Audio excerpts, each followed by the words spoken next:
Cerita diawali dengan memperlihatkan seorang pria bernama Bruno yang merupakan mantan marinir Amerika.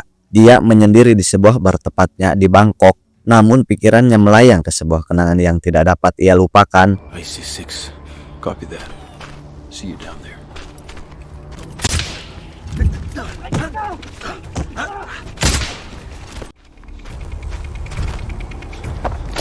Setahun sebelumnya, rekannya seorang prajurit wanita telah ditangkap oleh teroris. Setelah menanggung siksaan brutal, dia dipaksa membaca surat pernyataan di depan kamera.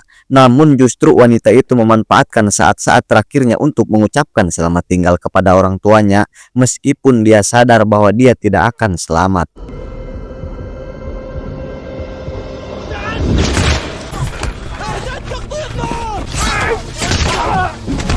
Alhasil, misi tersebut berubah tragis ketika rekan Bruno yang juga saudaranya terbunuh dalam pertukaran tersebut. Sejak saat itu, rasa bersalah dan trauma telah menguasai Bruno. Bayangan hari itu tidak pernah hilang dari pikirannya. Malam harinya, seorang wanita mendekatinya di bar. Dia mencoba mengajaknya bicara, tetapi Bruno dengan sopan meminta untuk sendirian dulu. Tanpa menghiraukan perkataannya, dia terus menggoda sementara komplotannya memasukkan narkobos ke dalam minumannya. Listen.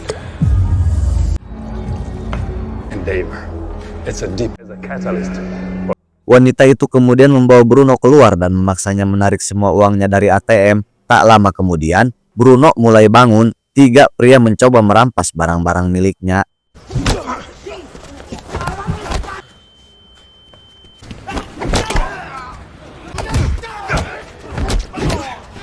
Meskipun Mamang Bruno masih dalam keadaan oleng, namun dia berhasil mengalahkan mereka satu persatu, tetapi obat itu masih ada dalam tubuhnya. Tak lama kemudian, kekuatannya memudar, dia terjatuh ke tanah dan tidak sadarkan diri. Keesokan paginya, Bruno terbangun di sel polisi atas tuduhan penyerangan terhadap 3 penduduk lokal.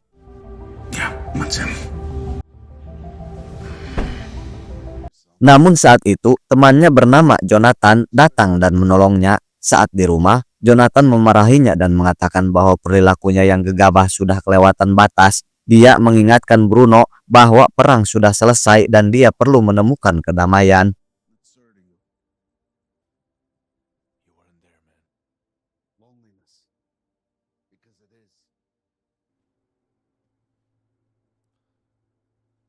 I'm not telling you to forget about your brother. Is to stop going on benders in the red light district because of it. Malam itu, Bruno sendirian di saungnya. Karena sudah frustasi, dia memutuskan untuk mengakhiri penderitaannya.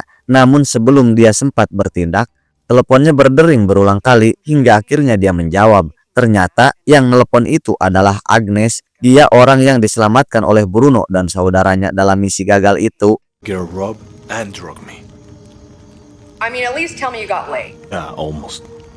Agnes mengatakan kepadanya bahwa dia berencana untuk mengunjungi Bruno untuk pertama kalinya setelah sekian lama. Dia punya alasan untuk tetap hidup.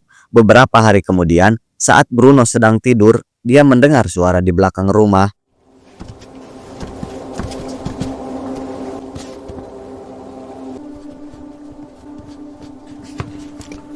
Begitu wanita itu sadar kembali, dia membawanya ke dalam untuk mengobati lukanya, mengikuti arahan Agnes melalui telepon. Bruno menyiapkan sop bayawak hangat untuk wanita itu. Dia memberitahu Agnes tentang penemuannya terdampar di belakang rumah. Keesokan paginya, Bruno mengunjungi restoran Jonathan. Selama tinggal di Bangkok, ia bekerja paruh waktu di sana untuk menyibukkan diri. Dia memberitahu Jonathan tentang wanita yang telah diselamatkannya. Not your business. Get away from me because I fucking did. So good, man. Relax, man. Come on. Setelah bekerja, Bruno pulang ke rumah dengan membawa makanan. Wanita itu masih tertidur. Meskipun sebagian makanan yang ditinggalkannya telah habis, dia duduk di ruang tamu. Tetapi kenangan kematian saudaranya segera memenuhi pikirannya lagi. Tiba-tiba, wanita itu muncul dan mengejutkannya.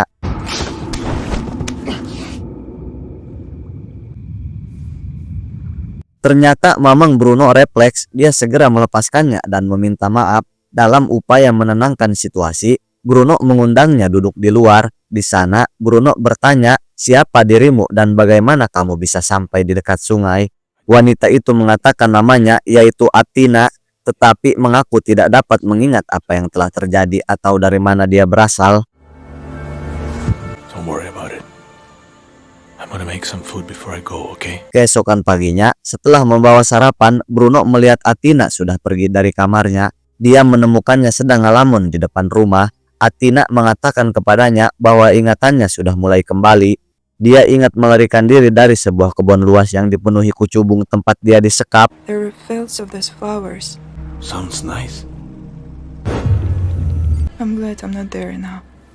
Athena kemudian meminta kepada Bruno untuk tetap tinggal bersamanya. Bruno yang jomblo akhirnya setuju. Pada hari berikutnya, Bruno membeli sepatu untuk Athena sambil berbelanja dengan Jonathan yang sedang memetik sayuran. Bruno mengatakan kepadanya bahwa dia akan mengambil cuti dari restoran. Jonathan mengerti dan berharap kehadiran Athena dapat membantu Bruno pulih dari masa lalunya. She's sleeping in your room? I'm on the couch. You're on the couch. Don't say I didn't warn you. Hey, Bruno? Selama beberapa hari berikutnya, Bruno dan Athena menghabiskan lebih banyak waktu bersama. Mereka berjalan melintasi kota, berbagi makanan, dan perlahan semakin dekat. Ikatan mereka semakin dalam. Athena mengucapkan terima kasih kepada Bruno karena telah menerimanya dan memberinya tempat tinggal. Kemudian hari berikutnya, Bruno membawa Athena untuk menemui Jonathan. Setelah mereka saling menyapa, Jonathan menyebutkan bahwa seseorang ingin bertemu Bruno di pasar dan menyarankan agar dia mengajak Athena. Ketika mereka tiba, Bruno terkejut bertemu Agnes, kawan lamanya dari militer. Selama beberapa hari berikutnya, Bruno dan Athena menjadi tak terpisahkan. Mereka berdua mulai bekerja di restoran Jonathan, menghabiskan hari-hari mereka di sana. Suatu malam, mereka pergi dengan Jonathan untuk membeli perlengkapan restoran. Sebelum berangkat, Jonathan mengatakan agar mereka menginap di restoran itu karena ia akan berpergian keluar kota. Mereka setuju. Malam itu, setelah Jonathan pergi, Athena tiba-tiba melihat sekelompok pria di dekatnya. Dia mengenali mereka sebagai anggota mafia yang pernah menyekapnya. Karena ketakutan, Athena tidak mau ditangkap lagi oleh orang itu. Bruno meyakinkannya bahwa dia akan aman dan pergi memeriksa daerah itu. Beberapa saat kemudian,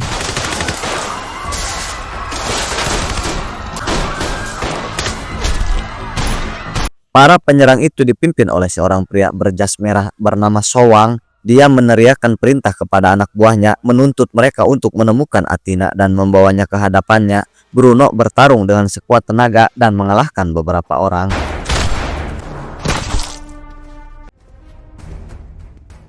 Bruno yang sudah capek bertarung dengan mereka, dia harus kembali berhadapan dengan Sowang. Alhasil, Athena dibawa kembali oleh mereka.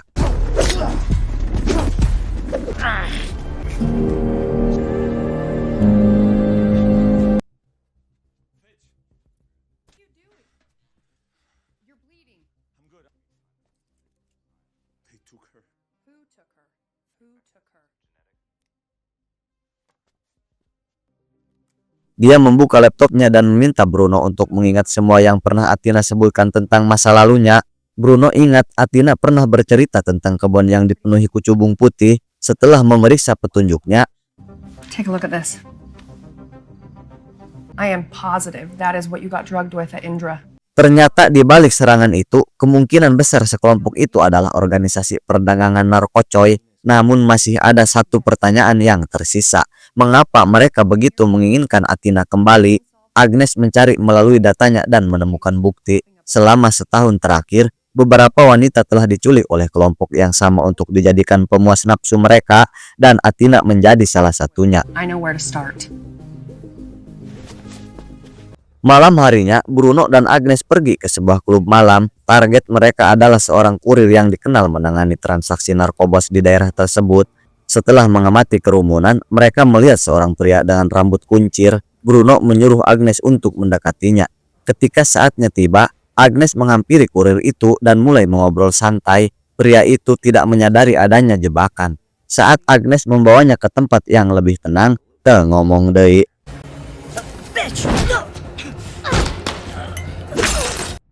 Ketika kurir itu sadar kembali saat di dalam mobil, Bruno bertanya dari mana mereka mendapatkan obat cacing ini. Awalnya pria itu tidak mengaku, namun setelah ditumbuk, Pria itu mengatakan dia mendapatkan perlengkapannya dari seorang teman bernama Uda. Setelah mengonfirmasi tempatnya, tak lama kemudian Bruno tiba di lokasi. Dia masuk sendirian, melumpuhkan 2 penjaga pintu masuk dan menyerbu gedung.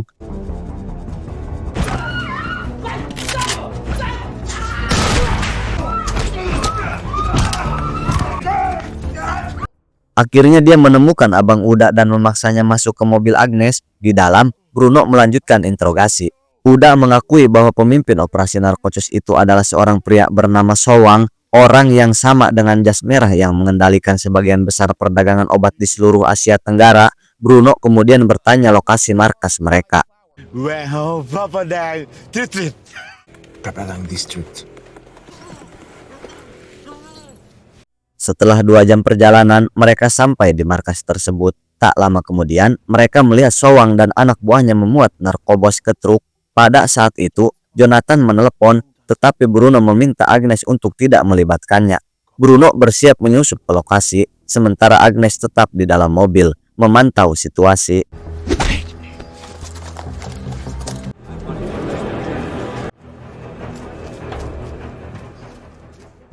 Bruno menyingkirkan satu persatu penjaga dan memasang pelacak GPS di kendaraan Sowang. Dia lalu mencari Athena di area tersebut.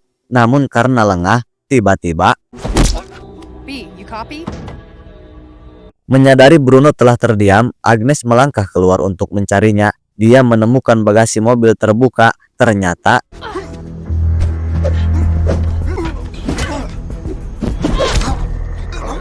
sementara itu, Bruno terbangun dalam keadaan terikat di kursi. Sowang mempertanyakan siapa yang mengirimnya. Bruno menjelaskan dia hanya ada di sana untuk membawa Athena kembali. Sowang mengatakan kepadanya bahwa Athena adalah milik bosnya dan tidak ada kemungkinan dia dibebaskan. Menjadi jelas bahwa Sowang bekerja di bawah seseorang yang jabatannya lebih tinggi dalam organisasi tersebut, meskipun identitas orang tersebut masih belum diketahui. Sowang memerintahkan anak buahnya untuk menghabisi Bruno sebelum berangkat ke markas utama.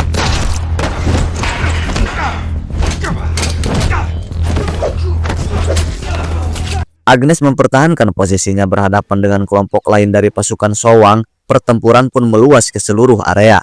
Sementara itu, di dalam gedung, Bruno bergerak melalui koridor dan menghadapi gelombang penyerang lainnya. Karena kalah jumlah dan hampir kewalahan, Bruno hampir saja dihabisi oleh mereka. Get up. What are you doing here? Mereka kemudian maju ke depan membantai orang-orang yang tersisa. Namun naas, Jonathan terkena tembakan. Bruno kemudian menghampiri Jonathan yang terluka parah. Namun Jonathan mengatakan kepada Bruno untuk terus maju dan menemukan Athena. Beberapa saat kemudian, Jonathan meninggal dalam pelukannya. Just trying to go.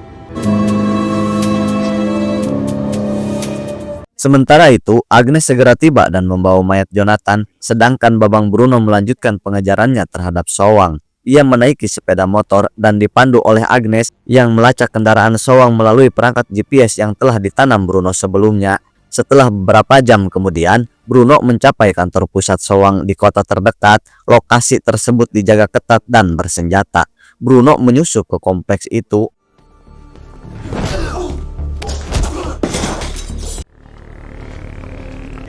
Gabby, I'm here. What's up?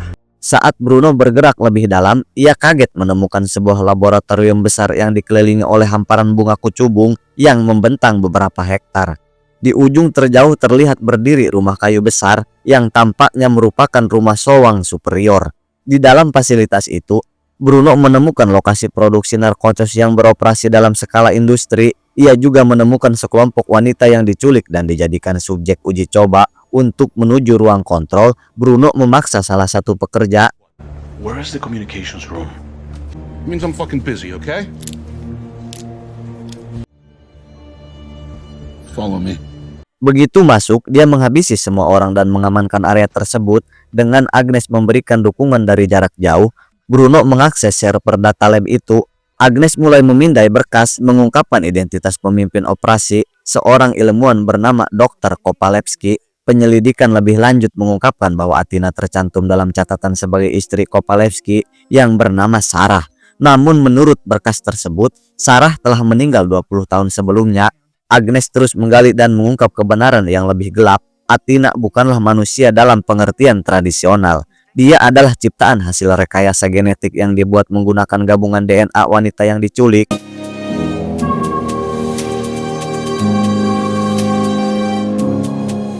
Dr. Kopalevsky telah mencoba menciptakan kembali mendiang istrinya melalui rekonstruksi genetik, mengubah obsesinya menjadi eksperimen mengerikan. Sebelum Bruno dapat memproses apa yang telah dipelajarinya, Agnes memperingatkan bahwa seorang penjaga sedang mendekat. Guard outside.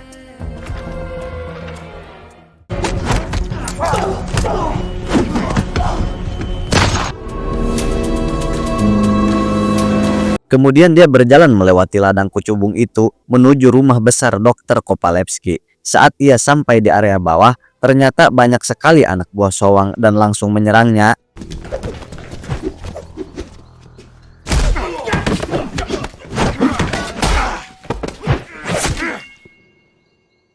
Setelah yang terakhir dari mereka tumbang, dia akhirnya berhadapan langsung dengan Dr. Kopalevsky dan si Sowang, orang di balik kejahatan semua itu. Kopalevsky mempertanyakan mengapa Bruno bertekad membawa Athena pergi. Bruno mengatakan kepadanya bahwa istri aslinya telah meninggal, sedangkan Athena bukanlah dia. Tanpa pikir panjang, dokter kemudian memerintahkan Sowang untuk bertarung.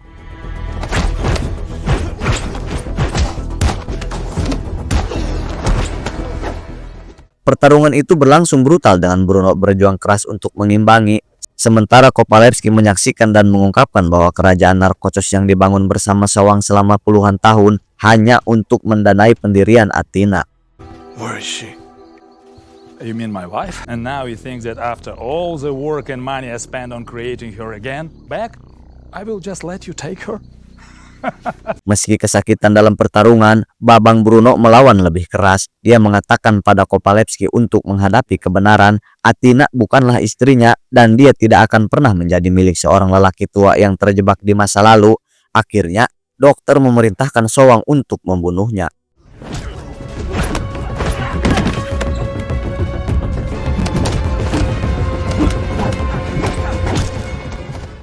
Saat Bruno mencoba melenyapkan Sowang, tiba-tiba dokter datang melilit lehernya, menyeretnya ke belakang hingga ia pingsan. Saat itu, Kopalevsky bersiap untuk menyuntikannya dengan senyawa kimia berbahan kucubung.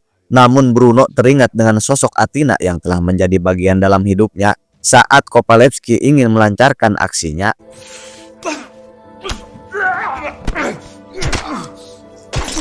di tempat lain di ruangan, Athena duduk sendirian sambil menangis, berharap Bruno masih hidup. Beberapa saat kemudian, Bruno masuk dan membawa Kopalevsky yang sekarat. Bruno dan Athena bersiap untuk pergi. Sebelum mereka bisa pergi, Kopalevsky sempat sadar kembali dan memanggil Athena dengan nama lamanya, yaitu Sarah. My name is Athena. Fucker. Lalu Athena dan Bruno pergi membakar semua kebun kucubung itu. Beberapa minggu kemudian, perdamaian kembali. Bruno dan Athena makan malam yang tenang bersama Agnes di restoran lama Jonathan. Mereka tersenyum, tertawa, dan menjalankan tempat itu bersama-sama. Akhirnya meninggalkan masa lalu yang kelam itu. Dan terima kasih yang sudah menonton. Ulah poho, dukung terus channel ini agar Aing bisa menikmati kopi hitam setiap saat. Dan pesan yang bisa kita ambil dari film ini, kalau kalian merasa lelaki sejati, jangan pernah sekali-kali mencoba kucubung atau kata lain narkosos. Dan sampai jumpa di video selanjutnya.